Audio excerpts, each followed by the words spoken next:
This is Moses, who was an Israelite born in Egypt in a time when Israelite boys were not supposed to live. Wait, huh? Moses, however, grew up in the palace of the Pharaoh, the very man who was enslaving the Israelite people. When Moses grew up, he made a big mistake Uh-oh. and fled Egypt Wow! to live with the Midianites. Ah. But God called Moses back to Egypt Ah.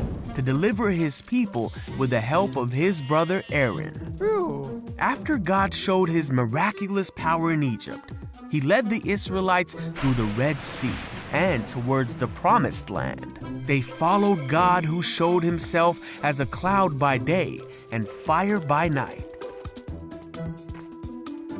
As God led them through the wilderness, the Israelites became thirsty and hungry.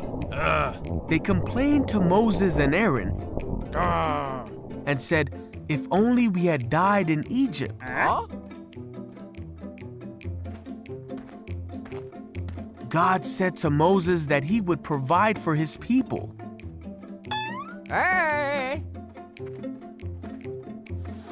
Each morning they awoke and found manna for the day, What's that? and each night God gave them meat.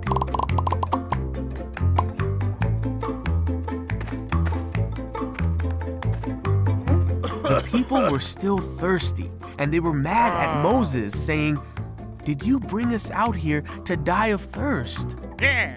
So Moses cried out to God, and God told Moses to strike a rock, and water came flowing out of it for the people to drink. And so the Lord provided for his people's needs. After traveling in the desert for 3 months, they came to Mount Sinai, and God called Moses from the top of the mountain. God spoke to Moses there of the future of his people and reminded him of the miracles of the past. After 3 days, there was thunder and lightning as a thick cloud covered the mountain.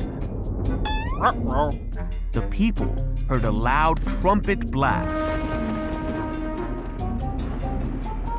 And Moses led people to the foot of the mountain to meet with God. God told them how his people were to live and how they were to honor him and respect each other. The Israelites had seen for themselves that God had spoken to Moses from heaven. These rules that God told them are called the 10 Commandments. And the Israelites feared God, for his mighty power had brought them out of slavery and provided for them in the desert.